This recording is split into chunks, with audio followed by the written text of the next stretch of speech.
Thank you. Xin chào, bạn có khỏe không? And that's as far as my Vietnamese goes so far. Oh, that deserves an applause. Wow. Anyway, so yeah, this panel is going to cover the pre-production stage, which includes how to get game ideas, how to prototype them, and how to validate them. Are we ready? No, not quite yet.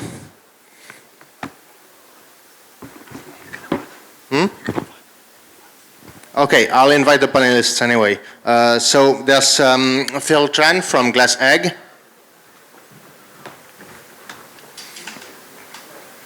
Then there's Tedo Salim from Alkemis Games. Tedo? No? Oh, we're missing one panelist. Okay, he'll come eventually. Bazil Bidin from Terato Tech.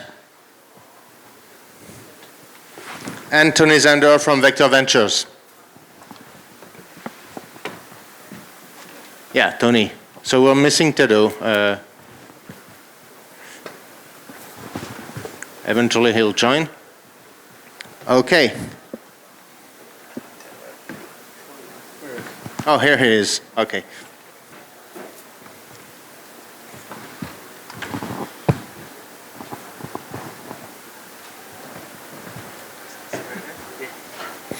Okay, so without further ado, the first topic we'll cover is game ideas. How do you source game ideas? Do they come from you? Do you have game ideas, or do you inquire towards your team to get game ideas? How do you do? Where do your game ideas come from? Who wants to start on that? I can start? Yeah. Can you hear me? No. Take my mic in between. Okay, so in my studio, we do it two ways. We solicit the team to input their ideas from, let's say, things that they're interested in, things that they're noticing in the industry. The other method is lots of industry study, or get some input directly from a publisher. I think I just want to add to that. Market research is definitely a very important thing. Everyone knows that, you got to follow, especially in this industry, right? You got to follow what's trending right now, what types of games that are doing well in the market. In the App Store, you got to look at the top grossing, top free. So these kind of things that you have to do when it comes to deciding on which games that you want to make. I guess you want to add to that? Yeah, well, the way we do it is because we come from we have a long history of 3D art production, so we can like to leverage our strengths in terms of making the decision on making a game. So because we are good in making art, so we tend to make games heavy in art with an easier gameplay because we don't have a lot of coders. So our game tends to be very rich in art and simple in gameplay. And there is a market for that, and I think that's where we can compete the best, is to leverage our strengths. Okay, from our perspective, a small sort of indie team, depends on the kind of project that you actually do. So I'll just quickly note down 4 ways we do it. One is the weekend idea jamming. So basically we don't do a game jam, we do idea jamming. So it's purely idea only. So it's basically a weekend, we hang out one of our colleagues' place, my place usually. So we play games. So we just like, what's your favorite game? We try to play those and put up on PS3, on Steam and whatnot, and try to just get to know each other and try to sort of like understand or get the idea flowing naturally. So this is good as a starting up when you're building the team. So even you know each other, you got a new task to build a new mobile game or new PC game and whatnot. That's kind of work out pretty well for us. Second way, which is what Tedo mentioned, is actually the analytical research. That's basically when you actually look at the top chart and you go like, okay, so that's how those games work, and there are this kind of game. It has these features. It has that content. So you understand what the market has been paying, so you actually understand what you want to make, so you can actually make the money. The third way is actually sort of the staff proposal. So we also have like staff who are so passionate of certain kind of game that they played for longest time, and they actually want to make it. So we also encourage that them to put it up. But of course, it's only on the downtime of the studio or the team, because you don't like in the middle of big project, you're like, oh, you have a new idea, well, we'll scrap this one, we'll work on yours. That does not happen. But we do encourage staff to come up with their own ideas. The fourth way, which is not so fruitful, but it's fun, game jam. We do game jam as well. But we prefer to participate in game jam that pushes the limit of the team. So for example, I think Ludum Dare is one of the more popular game jams. It's one of the longest game jams that's been running around. And what we do when we do game jams, Ludum Dare style, we actually, the constraints are really, really strong. So it pushes us. And the good thing you come out of that is prototype, whether the game is fun or not. So that's the four methods that we use to source game idea. When you actually source game ideas from the staff, as you do with your dedicated process, don't you bump into the problem that your staff likes a certain genre of game that corresponds to their demographics, but the target demographics that is addressable by your studio capabilities is actually different, because maybe the kind of games that your studio staff would play is not the kind of games that you have what it takes to make best?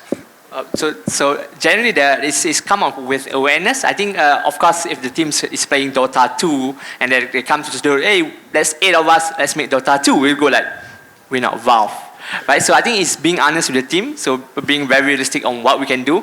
And I think when the team knows, when you have a full production studio, that the team knows what we can do, roughly, and what kind of budget we can work on. I mean, how long we have until we actually have to ship the game. I think it set a realistic expectation of what it is per se. So most of the proposal that we get from the staff is along the line of what they can do and what the rest of the team members can do as well. So it's not as dreamy as they hope to be. Of course, we do every now and then over lunch or over dinner, we talk about our favorite game, which is like the AAA titles that we want to do, but we say like, yeah, one day, not now, right? Okay. And for Phil, actually, you mentioned that you basically source your ideas from your available strength in your team. Specifically for art-heavy games with little gameplay, there were some years ago the hidden object puzzle adventure games that were very strong, but that are basically dead nowadays, or almost, right? So, I mean, how do you make sure that the kind of thing that you can do with your available strengths corresponds to what the market needs at a certain point in time? Yes, a few years ago we did make a hidden object game back when, and we knew at that time that there was a market for hidden object game. It was small, but the nice thing about it is the cost of making a hidden object game is also a small budget. So we knew the game that was not going to make a lot of money, but it didn't cost us a lot of money to make the game. Now, moving forward, there's a genre that is quite simple in gameplay, and there's a clear market for it, and it's doing quite well, which is the endless running game. Yeah. So you've seen the success of, say, Minion Rush and Temple Run. So we've decided to make our next game, which will be hopefully coming out this Christmas, will be an endless running game with mechanical robots and stuff like that. So there is a clear market for it, and it is something that fits our skill set, and it is something that we truly believe that we can actually deliver. Okay. Let me add to that. I think it also can be alternating, right? For example, like when you said you source your game ideas from your team, those are probably the kind of games that they want to make, which is not necessarily all the time the games that will work in the market, like you said, right? And the games that would work in the market, maybe the team is not passionate enough, or they're not happy making a clone, for example, right? So having ideas come up from your team can be a fun way of just looking at it as a morale boosting project, because sometimes that's an important thing when you want to build a company in the long term. So the way I look at it in my previous companies, sure, there are games that are designed from the start to be, hits, but there are also games that come up from like, jam weeks or hackathons. They're just out there like, let's make something fun for us and then push it out there. And if it does well, it does well. If it doesn't, let's move on to the real projects. Yeah, that brings an interesting point actually, which is the process. I mean, is there any? Probably Bazil has one. He's described the idea jam. But aside from that, do you guys have a dedicated process by which you try to get new ideas, or does it just comes in a fuzzy and natural manner? I think in my experience, a lot of these ideas come a lot from first of all, market research, right? And Yeah. then the second one, Jam Weeks is a great thing. I think you get even games that come up from your employees can sometimes work in the market as well. So Yeah. I guess Jam Weeks is, I would second that again. Okay. I think I'd like to touch on that as well. I think the idea do come out of nowhere. It could be from your toilet trip, and then you come up from there. But the point is that you want cooked idea.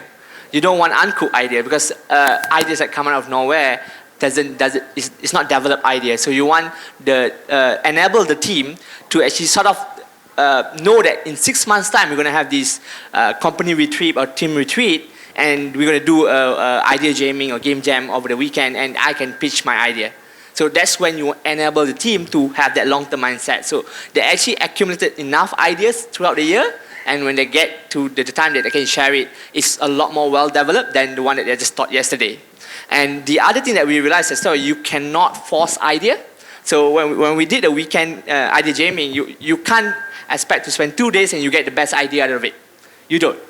What you get out of it is actually the spirit of us understanding what each other wants and understanding where we're coming from. And I think that creates the community. When we spoke, like, oh, I play Bomberman, or I play these games, those kind of things will refer back to how this guy is proposing his idea, right? So I think that's when we build it, when we started the team, rather than when we actually know each other already. So that's kind of two different methods.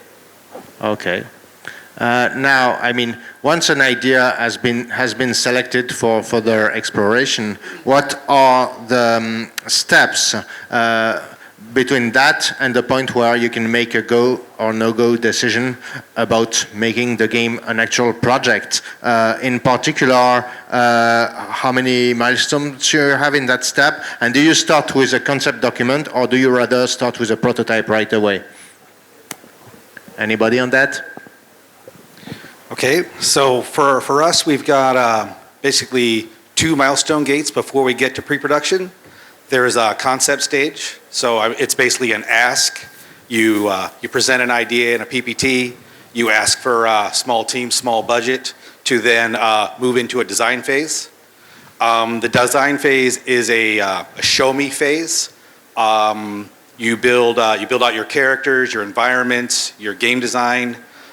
You do let's say a prototype with, let's say, non-shippable code. It could be Cocos 2D, Flash game, anything you want. Once that's developed, you get a green light to move into pre-production. And in pre-production, it's pretty much a proof of everything. You have all your art guides, your design docs. You have a full core loop written in shippable code. And you basically have everything ready to hand off to a production team, that will then execute on the game.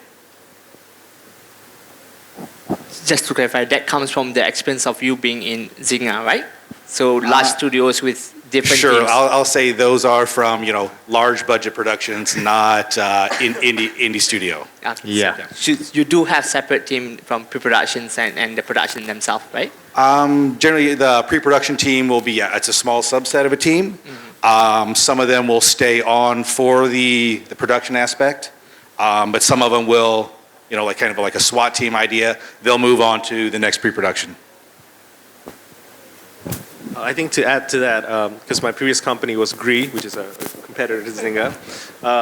At Gree, not with my current company. At Gree, we actually, the prototype team and the pre-production team is actually the same. Like even at that company, they believe in that a team should take their product from the beginning to the end. So we didn't have separate teams to do prototyping or pre-production. Maybe a bigger team, sure, for production, but at least the core team members stay on from the beginning to the end. Yeah. Anybody else on that? No. I have a long list. So Okay. so basically, what we do in terms of to conceptualize pre-production, I think the first thing we do as a team is the easiest one, screen mockups. So we start with a screen mockup. So we decide a screen resolution. We should get the artist to lay out what we're going to see in the game, because it's the easiest way to communicate to everyone. The programmers look at it, the game designers look at it, the artists look at it. Oh, this is how the game's going to work. Screenshot is the cheapest. Of course, video will be better, but it's costlier. So we start with screenshot. The reason we do that is to get the visual reference and the space and the layout for the game. Second, we do gameplay prototype, which basically covers the core gameplay. And the reason we do this is to actually test whether the mechanic works or not, and whether is it fun or not. Because sometimes you thought it's this cool idea if we play tower defense games without towers, right? Or maybe the enemies don't follow path, they just walk randomly. So we're like, let's prototype those mechanics, especially if it's never been done before. The third thing we do during the conceptualization stage in the pre-production is the art style guide. So we build sort of an art style to set a visual benchmark and the theme for the game, because theme is very, very important, especially in the mobile games market where your games has to be really, really, really polished to make it out there. Even when you say it's simplistic, like games like Trees and whatnot, it's actually a really polished game.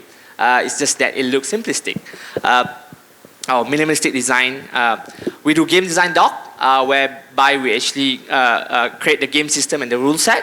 And we also did start with a content or data design, where we actually try to test the scalability of the system. This is very important for a game as a service game, where we actually have to build the game to last 1 year. And lastly is if your game's gonna push the technology, so the first thing we do as well, we test tech demo. One of the learning lessons that we had in the team, when we started doing the game for online games, for mobile, we thought that HTML5 would work to achieve what we want to do. So we went and tested a couple of three, specifically HTML5 technology, and none of them could give the performance that we want to have back in 2012. So we said, okay, scrap that, let's move to native code. So tech demo, I think, is a good way to really test whether you can actually get the game out or not. So that's for us.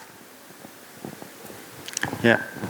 I guess our process is very similar. I was looking at his notes here, and it's basically, yeah. I mean, we usually do a quick mock-up just to see what the art styles would look like, and we kind of know what the gameplay is. You know, it's an endless running game. Then we add different elements to it to make it different from what's out there. Like, for example, we add guns, and so you can shoot through the obstacles and stuff like that. But yeah, we have a very small team, so we are very close with all the developers and the designers. So usually before we greenlight a project, we have a good idea that they can actually deliver, because we know the skills and stuff like that. Okay, yeah, there's actually a sort of contradiction between what Tony mentioned, where you do a full-fledged PPT presentation to convince a team before you get awarded the resources to actually deliver a working prototype, and what Bazil mentioned at first, where basically in the idea jam or in the game jam, you come with something right away, with a core loop, etc. And then if that works, you develop it a bit further into an idea. So, I mean, what approach, what approach would you advise to, I guess, a small indie team? I guess it depends on the formation of the team. Like for us, it's a very close-knit team, so there's only 8 of us. So we kind of know each other. So yeah. we basically don't have approval process. Mm-hmm. So sort of, right? So it's basically happens over lunch, happens over dinner, where we stay back, crunch or whatnot. We're like, okay, so once this project is finished, what's next? Right? Yeah. We always have that what's next kind of thing. So I guess it happens more naturally because of that very non-hierarchical team structure. But if you have a bigger team, I do foresee that you will need approval, and especially if the question whether you're doing commission job or your own IP comes into play, right? I mean, you don't game jam with a commission project, sort of, right? So you go more like well-researched market driven game design or conceptualization part. Okay. And well, once you have decided to make this prototype, I mean, how often and how much will you iterate and review it?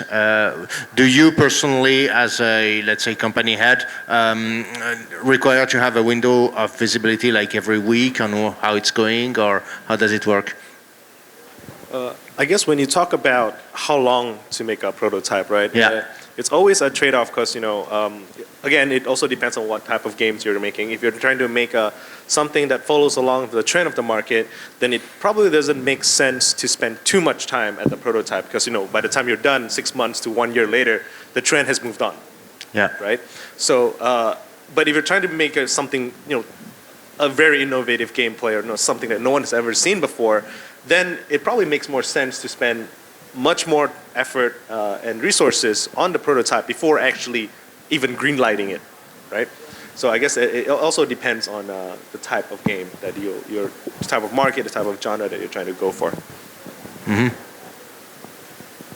I think from our point of view is that the difficult part of being a small team game developer is actually to learn how to kill your ideas.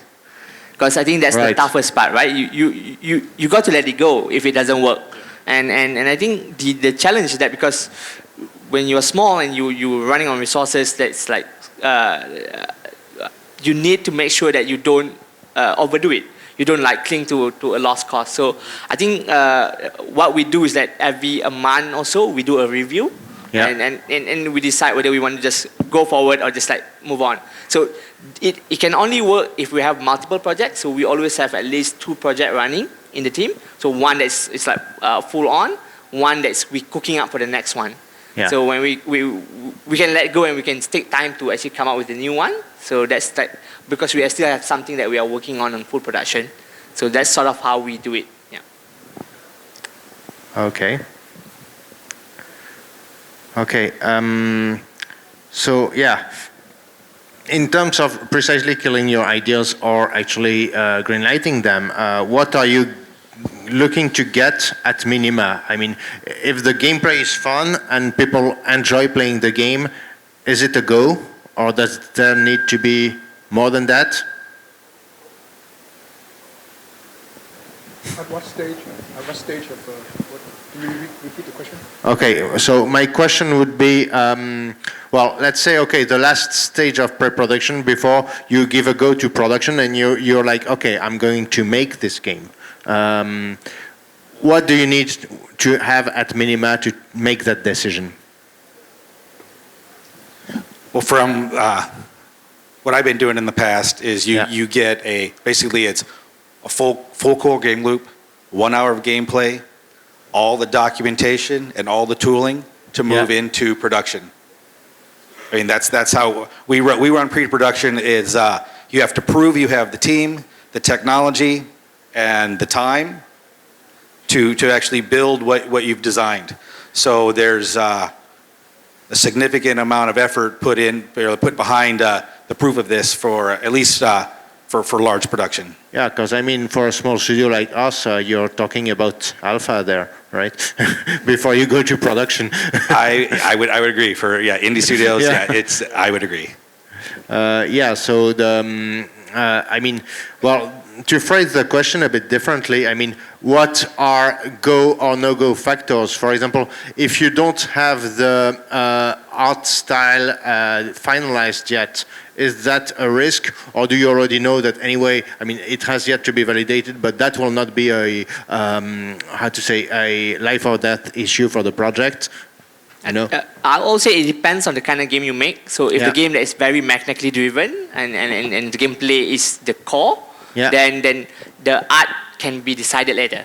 Right? Yeah. You can thematically decide it later. But if the game is content heavy, let's say you have 100 characters and you cannot go production until you know whether it's going to be great or it's going to be a different culture, oriental or whatnot. So you need to decide on what's going to matter most or what's going to cost most for your production. So if you're going to cost most on tech, you need to decide on the pre-production whether we can actually do it with the type that we've chosen, be it using middleware, building your own technology, and or having the tool set like Zander mentioned, is that is that enough to convince you that you will be able to budget well for your production costs. Because at the end of the day, production is the biggest chunk of your whole life cycle of making a game, and you don't want to miscalculate on that note, right? So I think for mechanic-driven game, you basically just need a prototype. So the moment the game is fun, then you spend the next 3 months or 6 months make the game to have a good team or polish it, and also sort of add monetization design or whatnot. Depends on the kind of game you have. Yeah.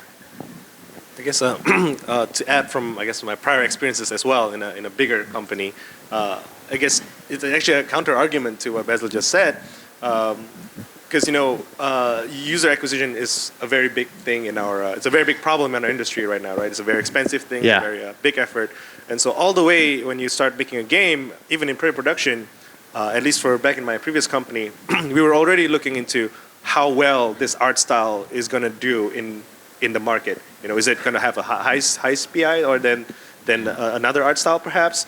Even the genre matters in this, So back in pre-production, we did a lot of market testing.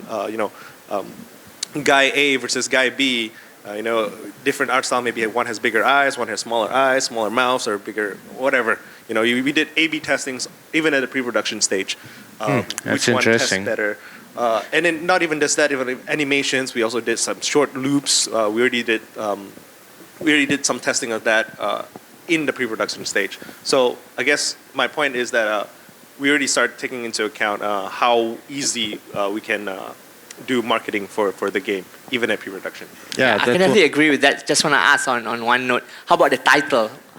Because title plays a huge role on marketing as well. So do you decide the title up front for the bigger games that you guys work on, Vectr and Zynga?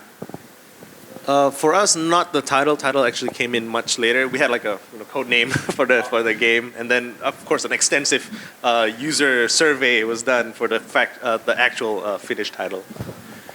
Yeah, that was actually anticipating my next question. Sorry. No, but that's perfect. That's a perfect transition. In fact, you have a good game with a fun gameplay and with a good production value from the pre-production stage. Do you have to take how much do you have to take discoverability into account in pre-production? In fact, sometimes good games, especially on mobile, sometimes very good games don't perform. They are not visible. They do not get featured. They do not attract the users, etc. Is this something you will think about from the ground up before you even pre-produce a game? I guess to add some more. Genre is a very big thing, right? When it comes to deciding what type of games you make. So, for example, even though I'm a geek, right? I like science fiction. But that is probably one of the worst performing genres when it comes to doing user acquisition. So, so because of that, it's always better to go with warfare theme or like a fantasy theme, and that plays a part in what games you actually decide to make in pre-production. I believe in finishing what you started. So when we sit around, and usually it's our head of mobile division or our art director, they've been brainstorming, and they'll give us, they'll narrow down from a list of maybe 20 ideas from the beginning. They'll narrow down to 4 or 5 ideas, and there are ideas that we know that we can implement. Now we're a unique studio in that we have about maybe 8 people on the team as far as coders, testers, designers, but besides that we have like 300 people doing art. So we can generate a tremendous amount of art in a very short time. So when we give a green light, it's usually a go. And even if it's, so I want to see it done. And even if it fails, and we're in the majority if it fails. Only 3% of the game, as we know, break even. Okay. And you take that, hopefully you learn something from it, and you apply it to the next game. and so it goes. The worst thing is if you, for me, I think it's the worst thing if you decide on a game, you go halfway or sometimes even 80, 70, 80% through, and then you decided to scrap it. I think a lot of the learning is in the last 10% of the game. And so I really believe in finishing what you started. That's very interesting because I mean that contradicts much of the advice I have heard in conferences so far, including the fact of knowing how to when to kill your ideas that you mentioned. Well, I think the difference that, I mean, if you want to kill it very, very early. So don't kill it late, right? I mean, the earlier you kill it, the cheaper it is. Of course. I mean, if you run like 90% of the road and then the last 10% you're like, okay, I'm not going to make it. Let's just go back home. I'm like, it doesn't work. You just like crawl or do whatever it takes to just get out. And I think that's where you're coming from. Because for their perspective, I think they have the biggest cost in game development is actually art production. And for them, that's the cheapest cost because it's actually in-house. For us, we actually work with art outsourcing. So coming to your question again, whether the monetization or the understanding of user acquisition, how we're going to market the game affects our pre-production, yes, it does. In fact, the game that we're working with DNA, we start with pure market research. So what we did, we look at all the battle card games and look at the market. It's like, okay, this is how the games is doing well. And what are the features they have, what the theme they have covered, and we look at the small niche that we don't need to compete with the biggest boys. So we look at like all the top games and like, okay, maybe there's just enough angle for us to wiggle in to even make an impact. And that's where we see where we're coming from in deciding. So I guess you should push as hard as you can the moment you hit 50% onwards. So I think it's already, you lost half already. If you actually went beyond 50% and you stop, you already spent 50% of your production time out of and do nothing with it. But if you cut before 50%, at least you save 70% of what you might spend on a failure project, right? Yeah. So that's the way I think we can look at it. So the moment you pass 50%, just finish it up. Then and you can scale down the scope and release early and iterate from there. If you release and it didn't do well in the market, you still learn. So don't shelve your project. I think that's the way you want to put it, right? Yeah. Mm-hmm. It makes sense. Okay. Okay. Yeah. So pre-production resources. How many resources to make a game prototype? I mean, that's a very generic question, and it very much depends on the game that you're making. But yeah, what kind of resources? In your experience anyway, how many? Even though that's going to be specific. I think, of course, you need art director at least. Start cranking out some art, get to see something. You want to get the animation director as well. The lead coder. Basically, all the leads in your department, they should start already be involved. I think one thing we didn't touch on was about I think Bazil did coding pipeline. At that point in time, you already start even at pre-production. You already have to figure out how are we going to deliver the assets, how are we going to set up all the way from concept to sketches to actual production assets. What is the flow? What is the pipeline? How does it actually end up being in the game? That's something you have to already figure out in pre-production. So I guess for pre-production, I would suggest getting the full spectrum of disciplines involved already. Mm-hmm. Okay. Any other? I'll equate this indie design to, let's say, our design process. We throw about 7 to 10 people on it, split, 3-4 engineers, artist, tech artist, producer to track schedule. And then from there, that we'll get let's say, a prototype, but we always call it non-shippable code. I'll agree with them that basically the best is actually to get the full spectrum on your team. So we usually have one game designer, one programmer, and one artist to work on it. But for certain projects, you want to throw in one business guy.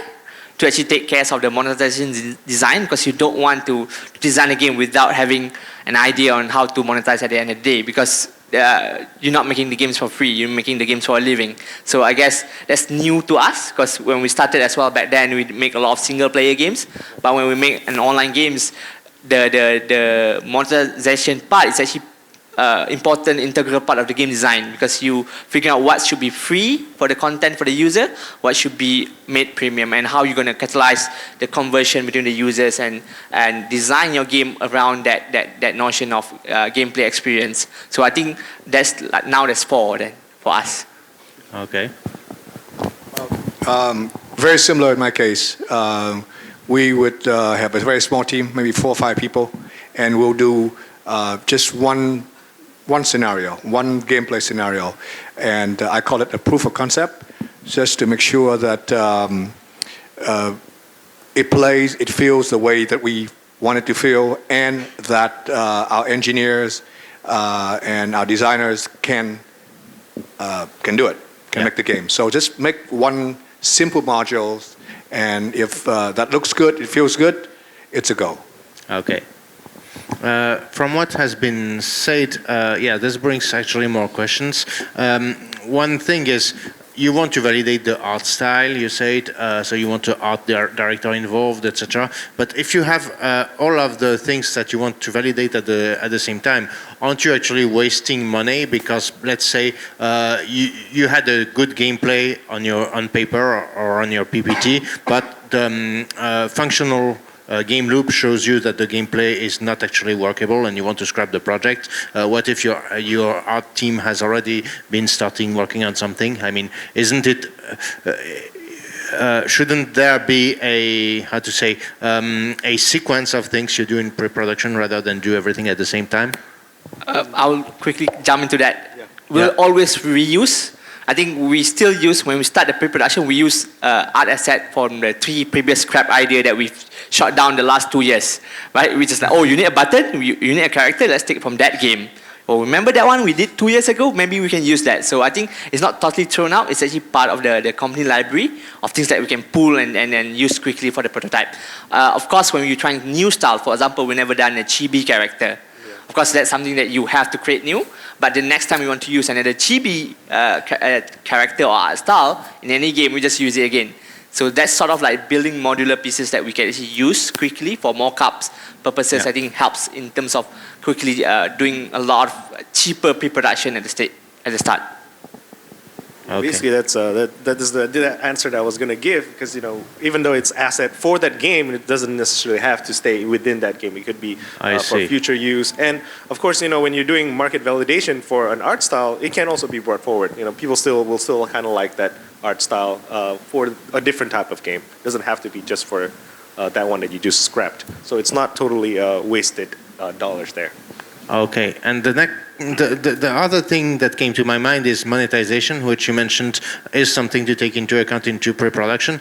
The problem with monetization is that it depends on a lot of variables, and your game production is going to take a certain amount of time, by which the variables will have changed. So is it any good to even start making computations at pre-production stage? The way I see it, if you're going to monetize with, let's say, the sale of items, then yes, you need to bring that to the front to figure out what type of items, the volume items, what's the art hit for creating those items, the systems involved in displaying the item on the character. Yes.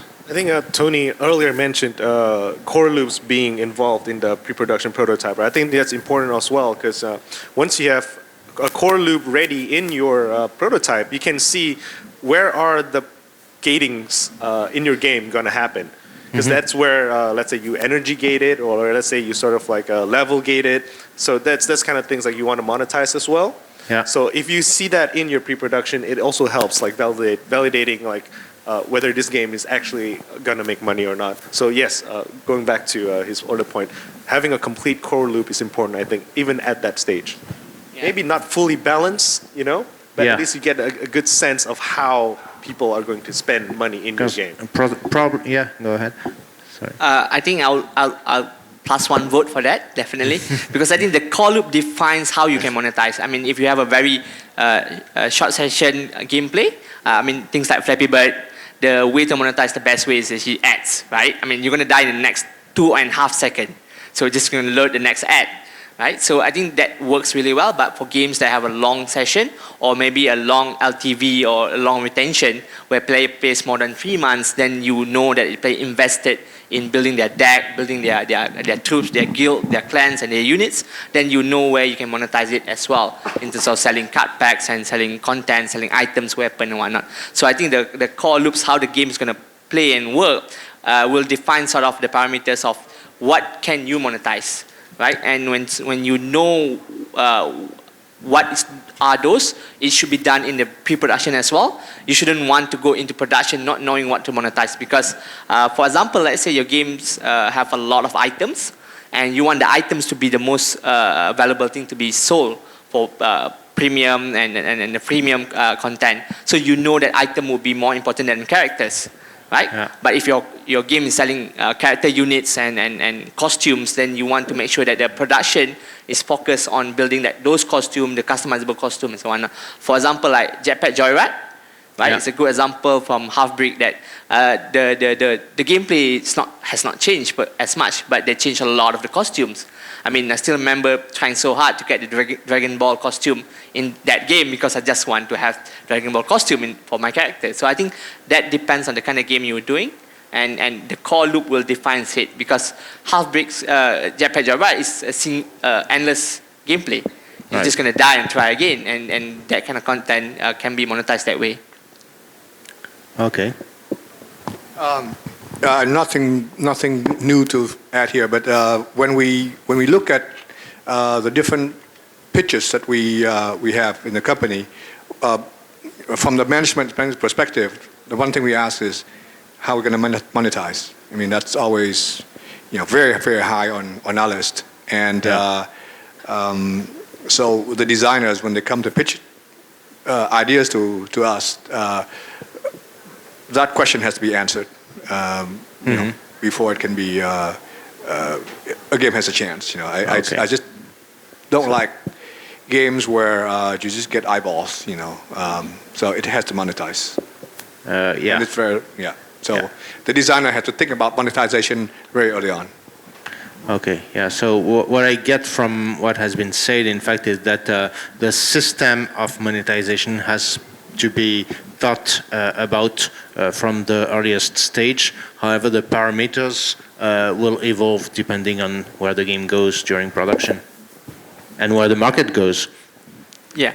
To add to that, I think it's important that you actually take reference from the current trend of monetization because it shifted, I mean, from premium to freemium and to more content packs and whatnot. So you need to be updated to what the current trend in the industry. For example, at one point, there's a lot of games doing level packs, right? So you're selling World 1 is unlocked and then World 2 is locked. So you pay to unlock. And at one point, the users stopped paying. And the whole market, the whole game industry realized that we're not going to make money by selling level packs.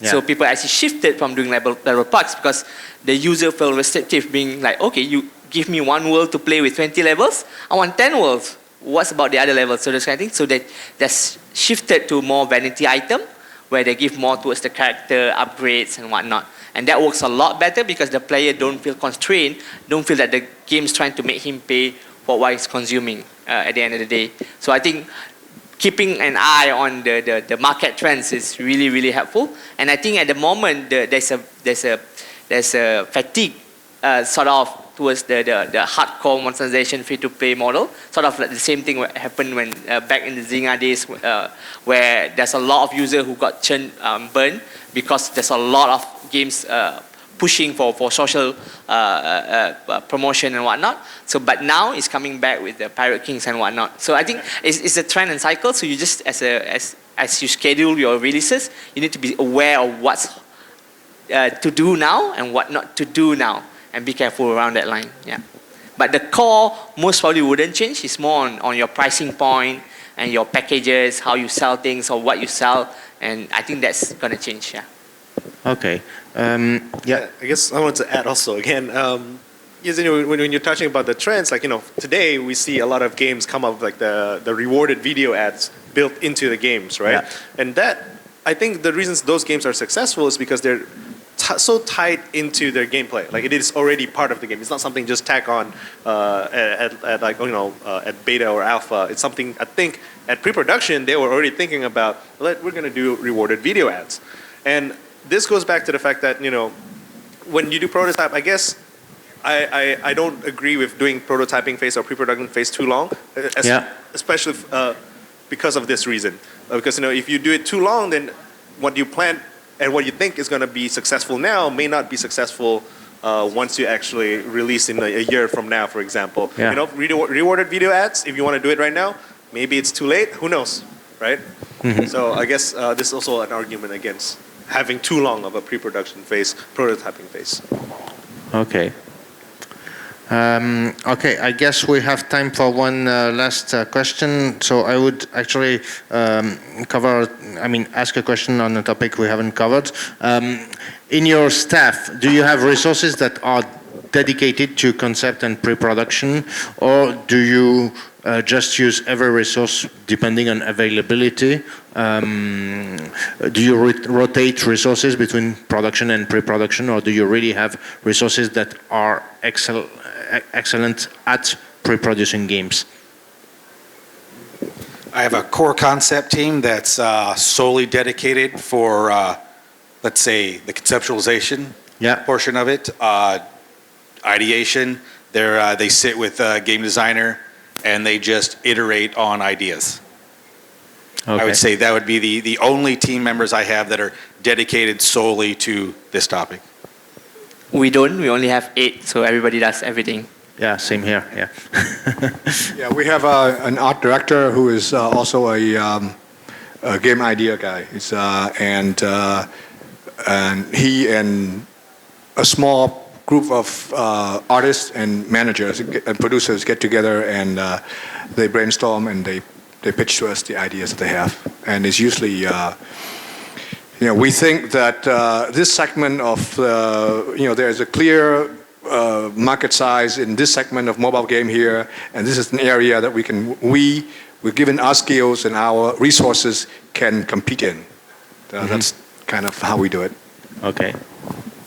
For us, Alkemis Games, we're also a small development team. We are about 18 people, so everyone's involved all the way from pre-production all the way to development. But this was carried forward from my previous company, which has multiple development teams, right? And they preferred to have the teams work on it from, like I said earlier, from A to Z, so from prototyping, pre-production, because they believe in that, the team will have a sense of ownership towards that idea, Yes. towards the product itself, that will help carry the game towards completion. Okay. Okay, I guess if I'm not wrong, we are done right on time. So thank you very much, everybody.